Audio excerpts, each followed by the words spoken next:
landscape of global alliances is shifting. Discover how 59 nations are steering the course at the BRICS summit.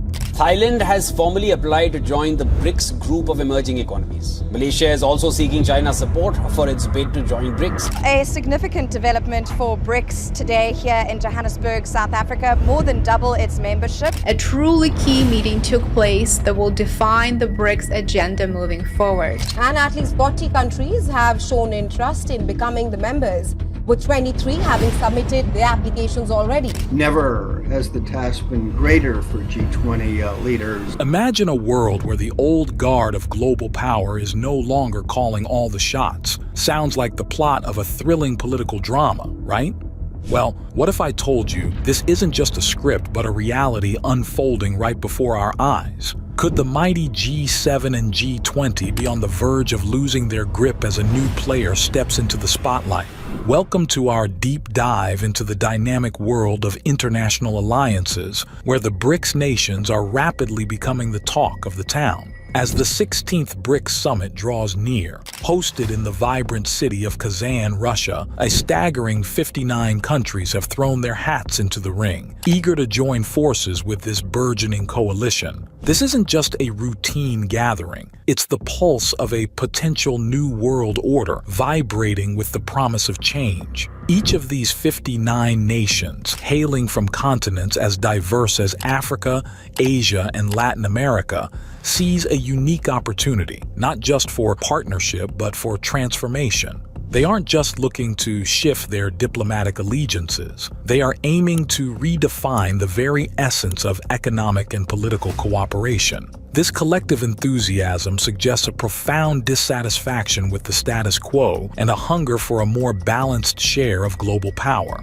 Imagine a world where decisions are no longer dictated by the few, but influenced by the many. The implications here go beyond economics. They touch the very core of global governance and geopolitical dynamics. As Russia prepares to host this landmark summit, the world watches with bated breath. The potential inclusion of these 59 nations into BRICS could dramatically alter the balance of power and challenge the long-standing dominance of Western economic frameworks. Is this the beginning of a new chapter in global politics? Are we witnessing the birth of a world where power is more equitably distributed? Stay tuned as we explore these questions and more, unraveling the impact of a truly multipolar world stage set to reshape our international interactions.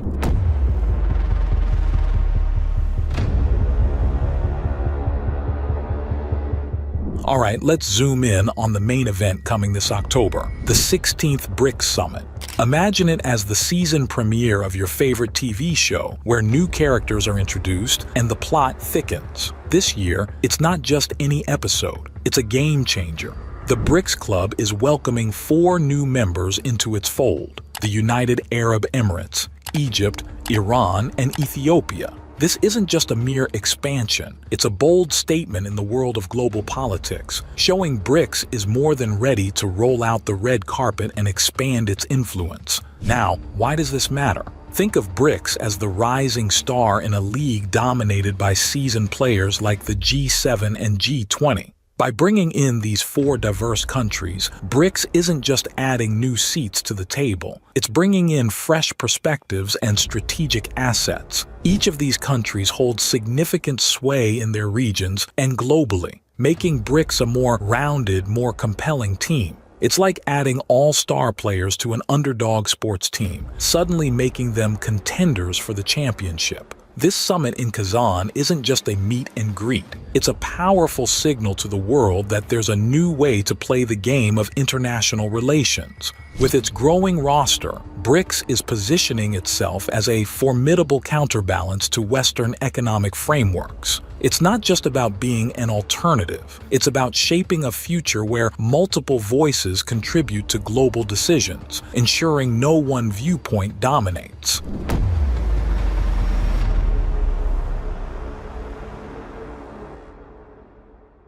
Member countries believe that strengthening BRICS helps them increase their leverage when sitting down with Washington. It helps them constrain the United States to some extent. Also strengthen ties among member countries. An often overlooked issue is that countries like Brazil. Now, let's break down what each new member is bringing to the party.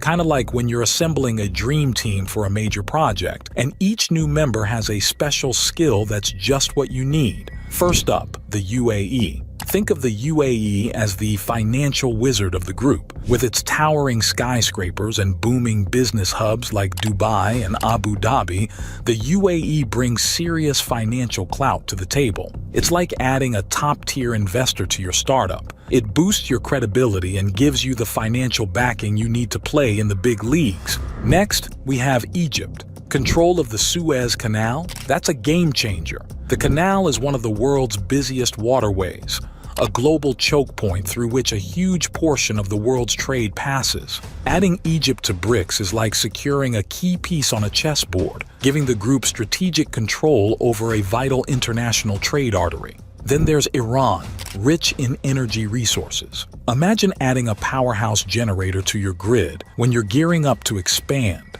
Iran's vast oil and gas reserves are like that, providing a major energy boost that can help fuel economic growth and energy security within the BRICS framework. Finally, Ethiopia, often hailed as the gateway to East Africa. This is like having a key to a door that opens up a whole new market. Ethiopia's strategic position and its role as a diplomatic and logistical hub in East Africa mean BRICS gains a foothold in a dynamic and fast-growing region. We need to be global partners in upholding global justice.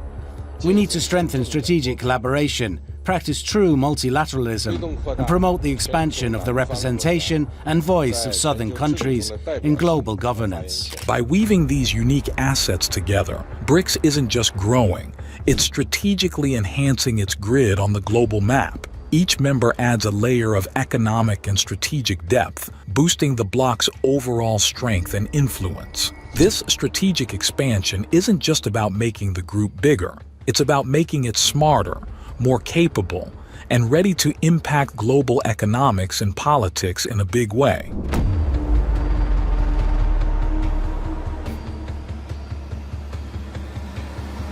Let's zoom in on Russia, this year's host of the BRICS Summit. Hosting such a significant event isn't just about having the biggest table, it's about leading the discussion and setting the tone.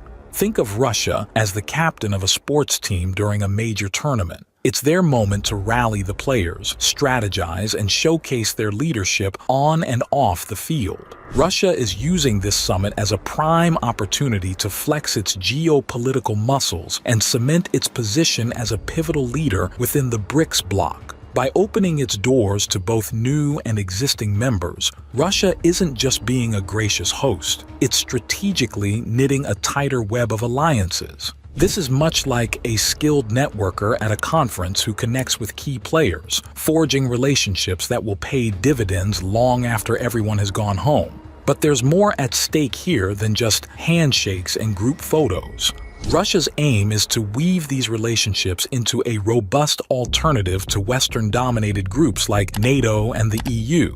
It's akin to building a new league in the sports world that could rival the established ones, not just in size but in influence and reach. This move is particularly crucial for Russia as it seeks to diminish the impact of Western sanctions and reduce its economic vulnerabilities. It's like finding new teammates who can pass you the ball when others are blocking your shots. By reinforcing ties with emerging powerhouses and longtime allies within BRICS, Russia is not just looking to shore up its economic defenses, but also to assert a more commanding role on the global stage. This strategy could potentially shift the balance of power, creating a more multipolar world where Western influence isn't the only game in town. It is no secret, of course, that the reliability and trust in Western payment systems have been thoroughly undermined, and by Western countries themselves. In this regard, I note that last year the share of settlements for Russian exports in the so-called toxic currencies of unfriendly states halved. The share of ruble in export and import is growing.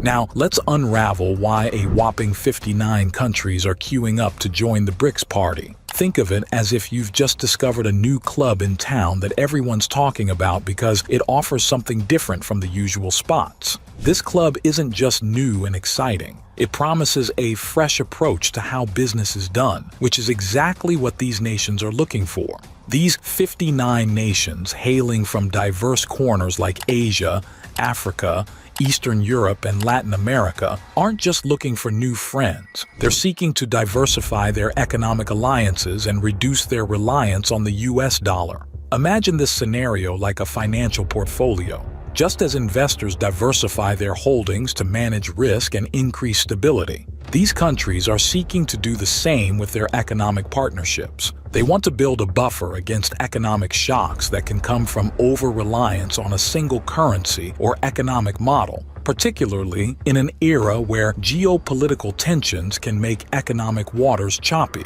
So it's a useful thing to have that. The seal of approval of this brand created by Goldman Sachs 20 years ago.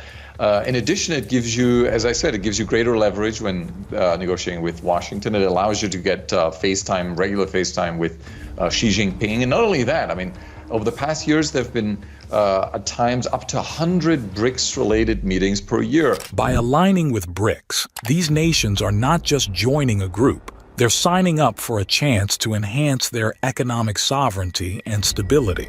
It's akin to homeowners planting a variety of crops in their garden to ensure they have food security, regardless of what happens to one type of crop. This strategic move is about gaining more control over their economic destinies, opening up new trade routes, and accessing alternative funding sources that aren't tied to the strings that typically come with Western financial institutions. The collective shift towards BRICS signals a broader global trend where countries are increasingly seeking to balance out their international relationships and gain a firmer stand on their economic grounds. This isn't just about economics. It's about crafting a future where they have more say in the global arena, potentially leading to a more balanced and multipolar world order.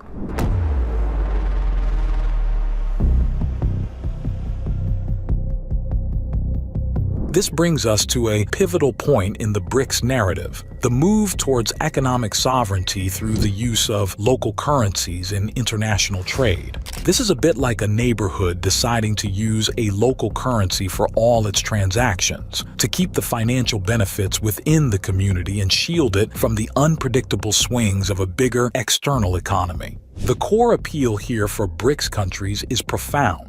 By shifting away from the US dollar, which has long been the default currency of global trade, these nations aim to reclaim control over their economic policies. Think of it as taking the steering wheel of your car after relying on autopilot controlled by someone else's technology. This move allows each country to drive their economic destiny according to their own map, not one that's been dictated by external forces. This shift not only helps stabilize their economies against the dollar's fluctuations, which can be like sudden storms that flood the market or droughts that dry up capital, but also reduces their vulnerability to economic pressures that often come with relying on a currency they don't control. Imagine living in a house where the thermostat is controlled by someone in another city. Switching to local currencies is like getting control of that thermostat, enabling countries to adjust their economic climates to better suit their own conditions. Moreover, using their own currencies can strengthen the financial systems within BRICS nations by encouraging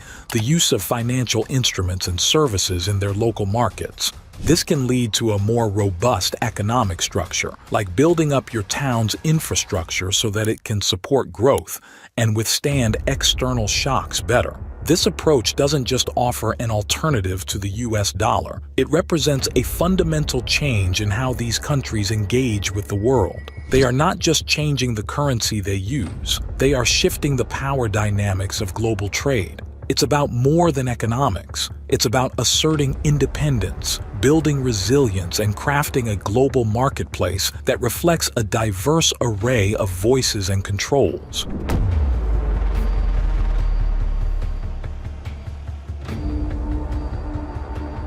Picture this as a pivotal scene in a movie, where the key strategist lays out the master plan that could change the course of the story. Anton Kobyakov, a presidential advisor in Russia, stands out in this narrative, shedding light on the monumental implications of welcoming 59 new countries into the BRICS fold. According to Kobyakov and his peers, this isn't just an increase in numbers. It's a strategic evolution that significantly amplifies BRICS's economic and geopolitical influence. Imagine BRICS as a giant magnet, pulling more and more nations into its orbit, each adding its own weight and pulling the center of global power away from traditional Western strongholds. This influx of new members is akin to infusing new energy into a team, each new player bringing unique strengths and perspectives that enhance the group's ability to play on the world stage. Almost 50% of the world's population will be represented by the new,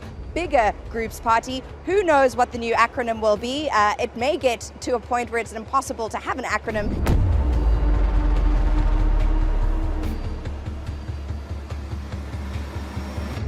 Economically, it widens BRICS's base, diversifying its economic capabilities and resources. It's like broadening the foundation of a building to support more floors. The structure not only gets taller but also more stable and versatile. Geopolitically, the expansion is a bold step towards a multipolar world order. This is a direct challenge to the long-standing dominance of Western alliances like NATO and the EU. It's comparable to developing a new tech ecosystem that competes with Silicon Valley, offering alternative innovations and attracting global interest. Russian officials view this expansion as a turning point, a shift that could redefine global alliances and influence. They foresee a world where power is more evenly distributed, allowing for a more balanced approach to international policy and economic development. This vision is not just about reducing the dominance of the West. It's about fostering a global environment where different regions can thrive on their own terms and collectively influence global decisions.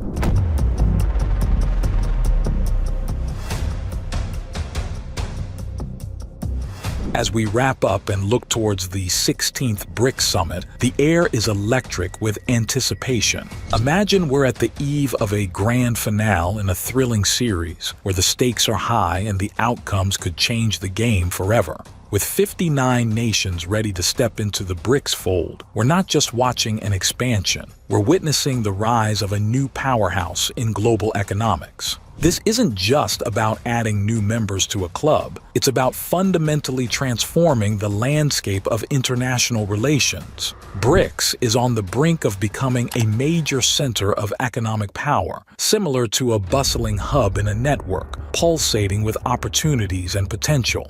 Each new member brings its own spark, fueling the collective strength and diversity of the group. Together, they're crafting a new narrative, one that speaks of shared growth and collaborative power. The upcoming summit isn't just another meeting on the calendar. It's a pivotal moment that could redefine how global economics and politics are structured. It's like the key play in a critical match, where the right moves can lead to victory and a new leader can emerge. The significance of this event extends beyond the numbers and into the realm of global symbolism, showcasing a shift towards a more balanced and multipolar world where different voices are not just heard but are influential. As we edge closer to this landmark summit, the world watches with bated breath. The potential outcomes promise more than just economic benefits. They hint at the dawn of a new era in global collaboration, where diversity in leadership and equity in participation can lead to a more stable and prosperous global community.